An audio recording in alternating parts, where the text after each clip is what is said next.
धन्यवाद सभापति माननीय अध्यक्ष जी।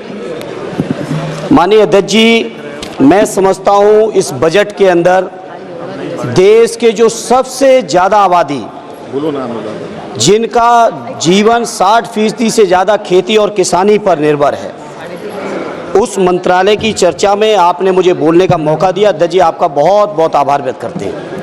अध्यक्ष जी, आपके माध्यम से हम आभार व्यक्त करना चाहते हैं अपने राष्ट्रीय अध्यक्ष आदरणीय अखिलेश यादव जी का भी, जिन्होंने पार्टी की ओर से मुझे यहाँ पर किसानों के मुद्दे पर अपनी बात को कहने का मौका दिया। अध्यक्ष जी, राष्ट्रपिता महात्मा गांधी जी कहते थे कि भारत की आत्मा गांव में बसती है, और भारत की आत्मा जब गांव में बसती है तो गांव की तरक्की और खुशहाली के बिना देश की तरक्की संभव नहीं है। श्रद्धेय नेताजी ने हमेशा कहा कि भारत की तरक्की और विकास का रास्ता अगर कहीं से निकलता है तो खेतों और खलिहानों से निकलता है। अर्थव्यवस्था के बहुत बड़े बड़े विद्वान इस सदन में मौजूद हैं। श्रद्धेय नेताजी ने हमेशा कहा कि अगर देश की अर्थव्यवस्था को दुरुस्त करना है तो किसानों को आप संपन्न कर देंगे तो बाजारों की भी वैल्यू बढ़ जाएगी, लोगों की परचेजिंग पावर भी बढ़ेगी और देश की अर्थव्यवस्था भी बढ़ेगी।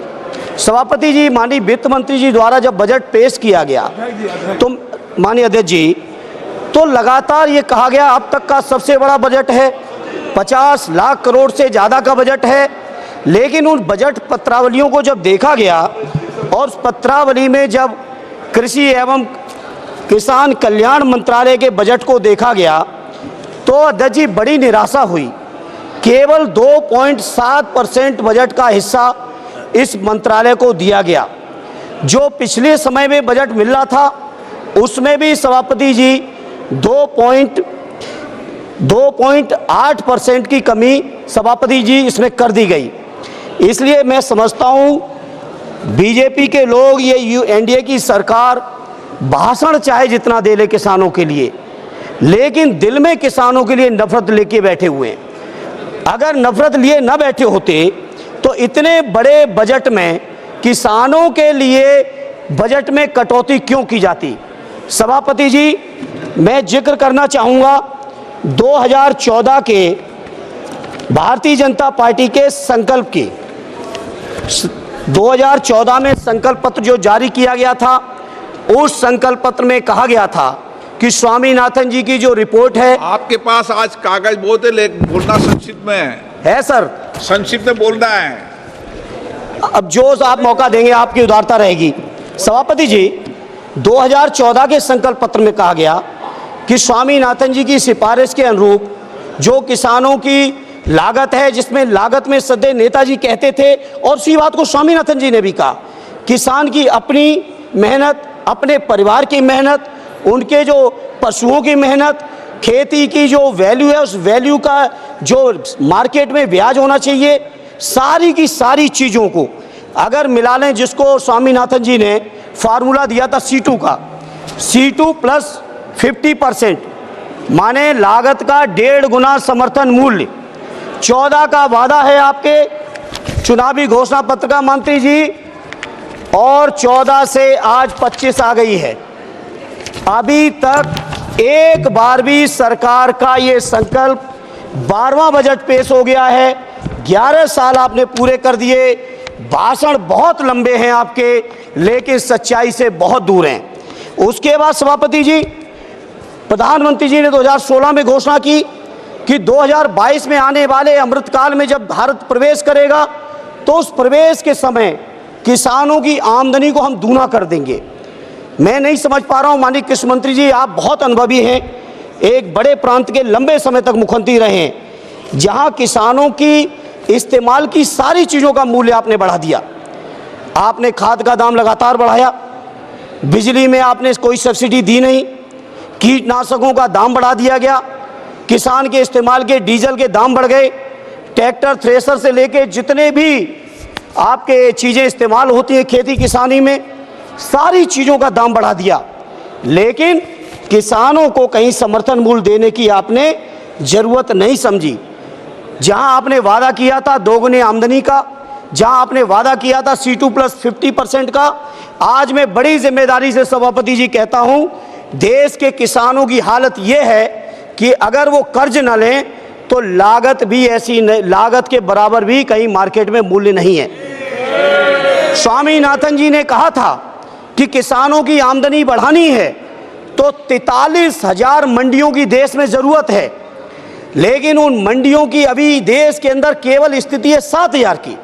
और जब से एनडीए की सरकार आई है 11 साल से, मैं पूछना चाहता हूं मंत्री जी, जवाब दे दीजिएगा, प्राइवेट सेक्टरों ने तो मंडियां बढ़ा ली, साइलोज बना लिए, प्राइवेट खरीदारी का इंतजाम तो है, लेकिन कहीं भी सरकारी मंडियां आपने बढ़ाने का काम किया हो तो उसका डेटा दे देना। उत्तर प्रदेश के अंदर आदरणीय अखिलेश यादव जी ने मुख्यमंत्री रहते हुए विशेषकर बुंदेलखंड से लेकर उत्तर प्रदेश के विभिन्न इलाकों में सैकड़ों मंडियां बढ़ाई थी, उन मंडियों को नहीं बढ़ाया। और तो और कन्नौज के अंदर आलू की, मैनपुरी के अंदर अनाज की एक बहुत बढ़िया मंडी तैयार की थी एक्सप्रेस वे के ऊपर, जिससे किसान अपनी फसलों को सीधे देश के किसी भी कोने में पहुंचा सके। उन मंडियों को भी मंत्री जी आप जानकारी जुटा लीजिएगा, उन मंडियों को भी आपकी सरकार ने नहीं बनाया। और मैं ये बात मैं इसलिए कह रहा हूं क्योंकि जब सत्ता पक्ष की तरफ से कोई खड़ा होता है तो डबल इंजन की बातें करते, डबल इंजन की बातें करते। क्या हुआ आपके उत्तर प्रदेश के अंदर डबल इंजन का? माननीय अखिलेश जी के सारे कामों को रोक दिया गया। जहां सभापति जी ये हालत है किसानों की, अंत में किसान क्या करें? कर्ज ले रहे हैं, साहूकारों के मुंह मांगे ब्याज पे कर्ज लेना पड़ रहा है, सरकार से भी कोई राहत नहीं। क्या मामूली बात है?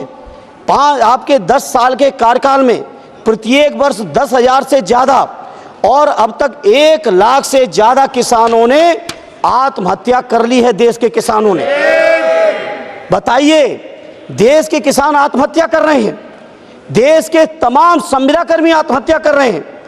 देश के किसान अगर अपना हक अधिकार मांगने आते हैं, 3 काले कानून बनाए थे। मैं कृषि मंत्री जी आपसे कहूंगा जवाब में बताइएगा, हम पूरे विपक्ष के लोग कह रहे थे कि काले कानून है 3, और काले कानूनों को आप नहीं मान रहे थे।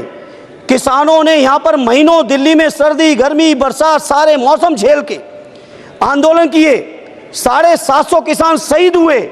उन शहीद किसानों को आज तक आपकी सरकार की तरफ से, जहां देश की 5वीं अर्थव्यवस्था है, तीसरी होने वाली है, वहां एक परिवार को मुआवजा आपने नहीं दिया। सर, यह है आपकी सरकार। यह डंका बज रहा होगा किसी बड़े बड़े लोगों के लिए, कुछ चुनिंदा उद्योगपतियों के लिए बज रहा होगा डंका, लेकिन देश के किसानों की जो बर्बादी है वो छुपी नहीं है। सभापति जी, इसलिए सभापति जी मैं आपसे कहना चाहता हूं, जहां देश के अंदर पूंजीपतियों का 16 लाख करोड़ से ज्यादा कर्ज आपने माफ किया है, 16 लाख करोड़ से ज्यादा देश की बैंकों ने पूंजीपतियों का, बड़े बड़े पूंजीपतियों का, जिसमें चुनिंदा होंगे, हम किसी का नाम नहीं कोट करेंगे, पूरा देश जानता है, लेकिन किसानों के कर्ज की माफी की बात आती है तो सरकार एकदम चुप बैठ जाती है। यही आपका किसानों के प्रति प्रेम है। मैं बड़ी जिम्मेदारी से कहता हूं, अपने देश के किसान भाइयों को कहना चाहता हूं, देश की सर्वोच्च सदन से कहना चाहता हूं, आपको सोचना पड़ेगा, चिंतन करना पड़ेगा कैसी सरकार आपने चुन ली। कितना प्रधानमंत्री जी के नाम पे झूठी बातों को आप विश्वास कराओगे लोगों को? अरे कितना दिया है उससे एक मिनट साहब, जितना दिया है सुन लो, उससे ज्यादा आपने जो यूरिया की बोरी 50 से 40 कर दी, उसमें काट लिया है, उठा लगा, उससे ज्यादा आपने जीएसटी में वसूल लिया। आप बताओ ट्रैक्टर पे कितना जीएसटी है, यूरिया पे कितनी जीएसटी है, कीटनाशकों पे कितनी जीएसटी है? जीएसटी के माध्यम से आपने वसूल लिया है।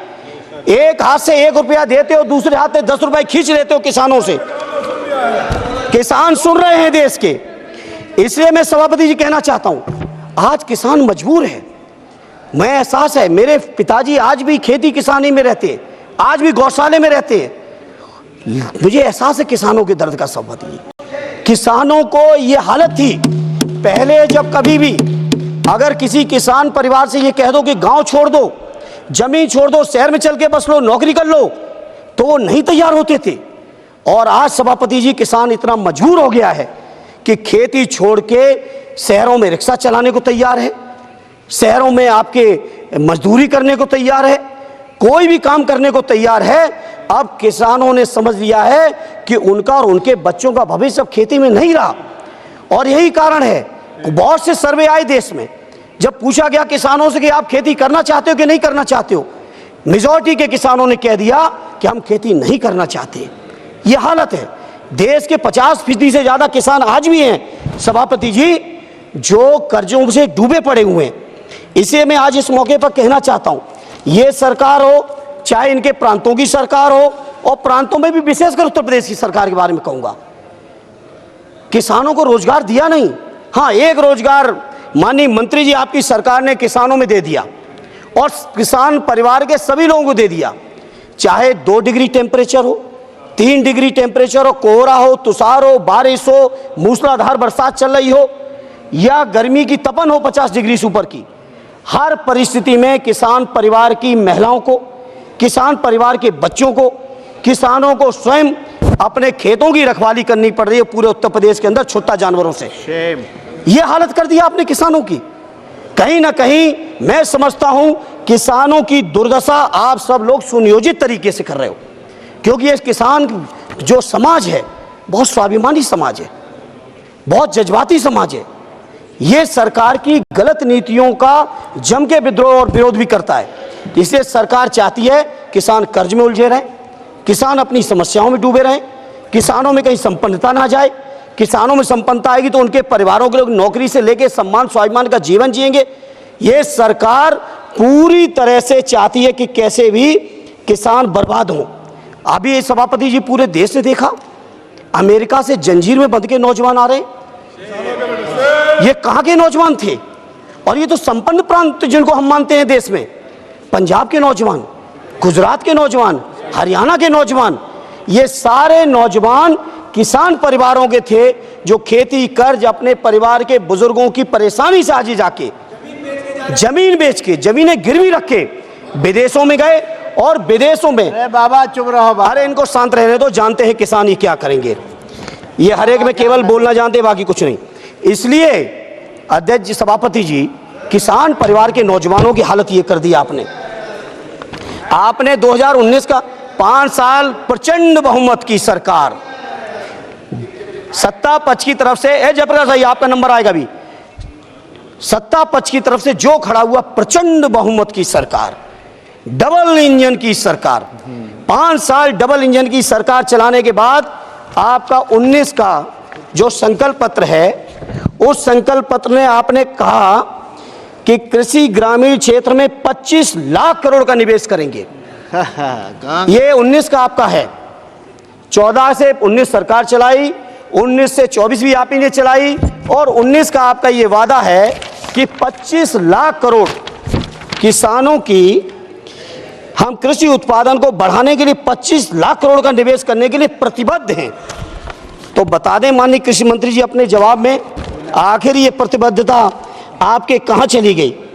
उसी के साथ ये भी बता दें माननीय मंत्री जी कि आखिर आपने 2022 जो कि आज़ादी के अमृतकाल का प्रवेश साल था, उसमें आपने वादा किया था आमदनी दूनी का। आज हम 25 में बैठे हैं, अमृतकाल के भी 3 साल गुजर गए हैं। एक किसान का नाम देश में बता दीजिए सभापति जी, बड़ी जिम्मेदारी से कह रहा हूं माननीय मंत्री जवाब में, और कि इस किसान की आमदनी पहले इतनी थी आज इतनी हो गई, घट गई। नहीं, ये बताएं मंत्री जी, कुछ किसान की डबल कर दिए 16 से 22 के बीच में। हम तो 25 में ही सवाल कर रहे हैं, और इसलिए हुई है क्योंकि किसानों की सारी जरूरत की चीजें महंगी, उन पे टैक्स बढ़ेगा, और किसानों के जब फसल जाएगी तो मंडियां चलेंगी नहीं, है ही कम, जो है वो चलेंगी नहीं, चलेंगी उनमें बहुत सारे दलाल लोग बैठे हैं।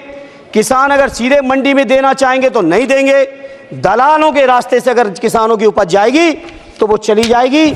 एमएसपी की घोषणा आपने की है, हम इनकार नहीं करते, लेकिन आप मंत्री जी, आप पे डेटा होगा, आखिर उस एमएसपी का लाभ कितने लोग ले रहे हैं? क्या उस एमएसपी के आकलन के समय आपने कहीं भी किसानों की लागत का आकलन किया था? जो स्वामीनाथन जी ने रास्ता दिखाया था, उस रास्ते पे कभी आप चले थे क्या? ये मैं आपके माध्यम से जानकारी लेना चाहता हूं सभापति जी। सभापति जी, किसानों के बारे में मैं जितनी बात कह दें, आप सोचिए, आलू का किसान कर्ज में डूबा है, लेकिन चिप्स के उद्योगपति जितने में खरीदे उसका सैकड़ों गुना मुनाफा कमा रहे हैं। बताओ ये सच्चाई नहीं है? बताइए, मेरा तो कन्नौज, फरुखाबाद, मैनपुरी, फिरोजाबाद, अब तो बदायूं में भी बहुत आलू होने लगा है। आलू के किसान परेशान हैं और चिप्स वाले पैसे कमा रहे हैं। धान के किसान परेशान हैं लेकिन उनसे बनने वाले जो प्रोडक्ट हैं वो पैसे कमा रहे हैं। गेहूं का किसान परेशान है, मक्का का किसान परेशान है, लेकिन पॉपकॉर्न जब बेचने वाले लोग कहां तक पहुंचे जा रहे हैं? नमकीन बनाने वाली कंपनियां कहां तक चली जा रही हैं? तो आखिर ये आपका जो है किसानों के लिए जो नीतियां हैं, जो कार्यक्रम, आखिर किन के लिए हैं? किसानों को तो केवल एक बहाना, झुंझुना दिखाया जा रहा है। इसलिए आज सभापति जी, बहुत महत्वपूर्ण चर्चा, और इस चर्चा के माध्यम से मैं देश के किसानों से कहना चाहता हूं कि ये भारतीय जनता पार्टी के लोग हर हालत में किसानों की उपज, किसानों की जमीनों पर इनकी नियत है, जमीनों पर नियत है। सभापति जी, सरकारी बैंकें प्राइवेट की जा रही हैं, उन प्राइवेट बैंकों से किसानों को कर्ज, और उसका भविष्य ये होने जा रहा है कि किसानों की जमीनें भी कुछ चुनिंदा बैंकों और उद्योगपतियों के हाथों में होंगी, इससे ज़्यादा कुछ नहीं होगा। इसे सभापति जी, में जो किसानों के तमाम आंदोलन चले हैं, विशेषकर हरियाणा, पंजाब, दिल्ली, पश्चिमी उत्तर प्रदेश के किसान भाइयों के, उन आंदोलनकारियों का अपनी पार्टी आदरणीय और समाजवादी पार्टी और माननीय अखिलेश यादव जी की तरफ से, अजय जी अभी तो शुरू किए हैं, ये तो शुरुआत है। सभापति जी, मैं माननीय अखिलेश यादव जी की ओर से, अपनी पार्टी की ओर से न केवल समर्थन करता हूं, न केवल उनकी मांग का साथ देता हूं, बल्कि मैं बड़ी जिम्मेदारी से कहना चाहता हूं, एमएसपी को जो गारंटी की बात स्वामीनाथन जी ने कही थी, जिसकी मांग को लेकर लगातार किसान आंदोलनरत हैं अलग अलग तरीके से, उन एमएसपी को आप लागू करिए और स्वामीनाथन जी के हिसाब से लागू करिए, क्योंकि हम जानते हैं उसमें भी खेला कर देंगे, उसमें भी किसानों को गुमराह कर देंगे। क्योंकि आप देखिए, किसानों का बजट आपने डाउन कर दिया, जहां देश का बजट बढ़ रहा है, किसानों का बजट क्यों कम कर दिया मंत्री जी? अब मंत्री जी किसानों की को नहीं चाहते हैं कि मंत्री जी को नहीं चाहते हैं सरकार में बैठे लोग, ये तो यही लोग जाने, लेकिन किसानों की कर्ज माफी हो। जी, ये स्वामीनाथन आयोग का रिपोर्ट कब आया, कब बनाया, किसने बनाया जी? स्वामीनाथन आयोग जी बना, हाँ। कब बनाया और कितना साल हो गया, थोड़ा वो भी बता दीजिए। नहीं, स्वामीनाथन जी की रिपोर्ट तो आ गई थी 6 में। अच्छा, अरे हम सभापति जी क्यों नहीं हम गलत कहेंगे? बता दीजिए थोड़ा। आदरणीय सद्य नेताजी माननीय अखिलेश यादव जी के नेतृत्व में जी, उस समय के कृषि मंत्री से जाके हम लोग भी मिले थे जी। लेकिन 14 से में तो आपने सारा कुछ बदलने का वादा किया था। वादा तो आपका था, वादा तो आपका था, अरे वादा तो आपका था, ये वादा तो आपका था, ये वादा किसका था? ये काबिल है बोलने के लिए। और क्या कहते थे? ये काबिल है। हम कभी सभापति जी, सद्य नेताजी ने माननीय अखिलेश जी ने जो संस्कार दिए, हम कभी किसी व्यक्ति का नाम लेके कभी टिप्पणी नहीं की जीवन में, और न करेंगे। लेकिन एक बात जो आपकी है वो कोट कर रहे हैं, आप ही लोग कहते हैं मोदी की गारंटी, मैं नहीं कहता हूं, ये बीजेपी के लोगों कहते हैं। तो आखिर प्रधानमंत्री जी की गारंटी, प्रधानमंत्री जी की गारंटी किसानों के लिए कहां चली गई? कहां चली गई किसानों के लिए? इसलिए जहां आप इधर की बात कर रहे हैं, इधर की कर रहे हैं, अरे हो सकता कुछ कमी रह गई तभी हम लोग इधर आ गए, लेकिन आपने क्या किया? आपने क्या कर दिया? इसलिए सभापति जी, मेरा आपसे प्रार्थना है, गन्ने किसानों का सवाल है, बड़े देश के अंदर सबसे बड़ा प्रांत उत्तर प्रदेश बन चुका है गन्ने उत्पादन का, महाराष्ट्र को भी अब पीछे छोड़ दिया। गन्ना उत्पादन के मामले में हमारे राष्ट्रीय अध्यक्ष आदरणीय अखिलेश जी जब मुख्यमंत्री थे तो 5 साल के कार्यकाल में 90 रुपए गन्ने का समर्थन मूल्य बढ़ाया था। और ये जो डबल इंजन की सरकार है, जिसमें हर चुनाव में प्रधानमंत्री जी सहित पूरे के पूरे दर वाले गए, प्रचार में, प्रसार में, वादों में, भाषणों में, 8 साल में 30 रुपए, 17 में 10 रुपए बढ़ाए और 22 के विधानसभा चुनाव आते आते 20 रुपए और बढ़ा दिए थे। 8 साल में केवल 30 रुपए गन्ने का समर्थन मूल्य बढ़ाया। और वो भी समर्थन मूल्य बढ़ाना तो एक बात, इसमें वादे हैं, भाषण समय कम देंगे आप, वादे इन्होंने किए कि 15 दिन के अंदर गन्नों का भुगतान करेंगे, नहीं तो ब्याज देंगे। ये भाषण है, ये वादे हैं, घोषणा पत्र है। ब्याज तो छोड़िए, किसानों का मूल सालों साल नहीं मिल रहा है, सालों नहीं मिल रहा है।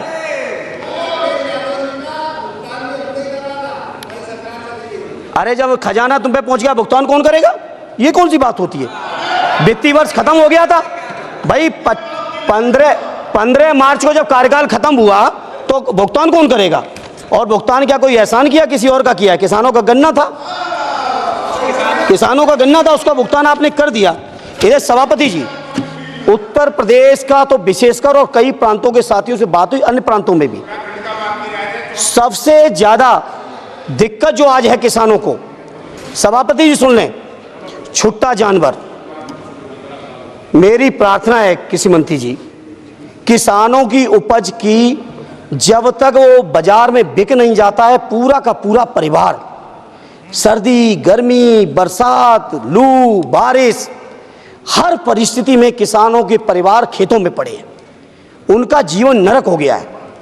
इसलिए सभापति जी, आपके माध्यम से मंत्री जी से, सरकार से कहूंगा, एक स्थायी और ढंग से इंतजाम निकालिए। प्रधानमंत्री जी के आप चुनावी भाषण सुनिए, और पता नहीं सरकार में बैठे लोग क्या है कि प्रधानमंत्री जी की भी नहीं सुनना चाहते, प्रधानमंत्री की भी नहीं सुनना चाहते, हो सकता है उनका प्रधानमंत्री की भी नहीं सुनना चाहते आप लोग। केवल धर्म के नाम पर मंदिर, मस्जिद, हिंदू मुसलमान नफरत फैला के, आपको अगर लग रहा है, केवल लग रहा है कि इस तरह से जनता का विश्वास जीत लोगे, तो देश का जनमानस, देश का किसान जाग चुका है। इससे मेरी प्रार्थना है, बहुत महत्वपूर्ण क्षेत्र है, बेरोजगारी का आलम पूरा देश जानता है। आज भी खेती, हमारा क्षेत्र ऐसा है 60% से ज़्यादा लोगों को रोजगार दे रहा है।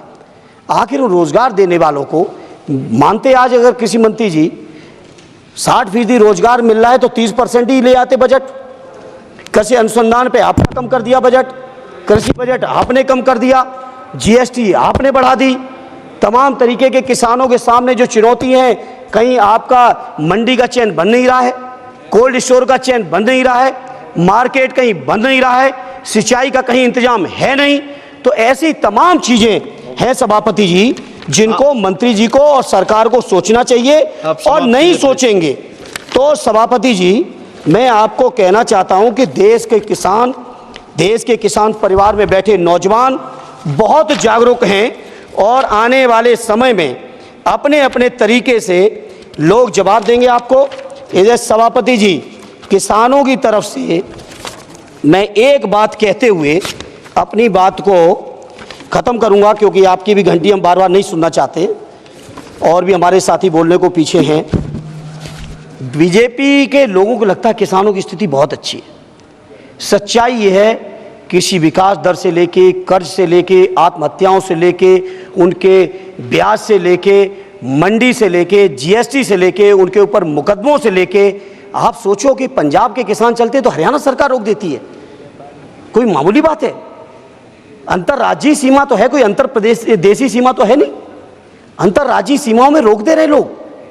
750 यहां मर गए, इनका कोई कार्रवाई नहीं, शहीदों का दर्जा नहीं, कोई मुआवजा नहीं। इसलिए मैं इन किसानों की भी समर्थन की मांग करते हुए, वो समर्थन करते हुए अपनी पार्टी की ओर से एक बात केवल सभापति जी, एक बात मैं कहूंगा कि हर हाल में ये किसानों को गुमराह कर रहे हैं। मैंने कई रिपोर्ट्स पढ़ ली, टाइम नहीं है बताने का। गुमराह करते हैं कि किसानों का कर्ज माफ करेंगे तो सरकार पे इतना खजाने पे बोझ आएगा। ज्यादा बड़ा बोझ भी नहीं आना है, ज्यादा बड़ा बोझ नहीं आएगा अगर सरकार करना चाहे तो। इसे मैं सरकार से कहूंगा, किसानों का कर्ज माफ कर दो, और भविष्य में किसान कर्ज ना उन पे चढ़े, उसके लिए भविष्य में कर्ज ना चढ़े, उनकी लागत का 1.5 गुना समर्थन मूल्य कर दो, तो किसानों का भी लाभकारी सौदा हो जाएगा। बस एक बात सभापति जी कहते हुए एक लाइन कहूंगा, जवाब दिए, एक मिनट जयप्रकाश जी। अदम गौड़वी साहब हमारे गोंडा के एकदम गांव में बैठे हुए कवि रहे। उन्होंने सरकार के लिए उनकी कही हुई एक कविता बड़ी फिट बैठ रही, बस तुम्हारी फाइलों में गांव का मौसम गुलाबी है। क्या बात? तुम्हारी फाइलों में गांव का मौसम गुलाबी है, मगर ये आंकड़े झूठे और वादा किताबी है। तुम्हारी मेज चांदी तुम्हारे जाम सोने के, लेकिन किसान के घर में आज भी फूटी रकाबी है। ठीक है जयप्रकाश जी, ये है किसानों की हालत माननीय मंत्री जी। आपका टाइम इसलिए धन्यवाद सभापति महोदय।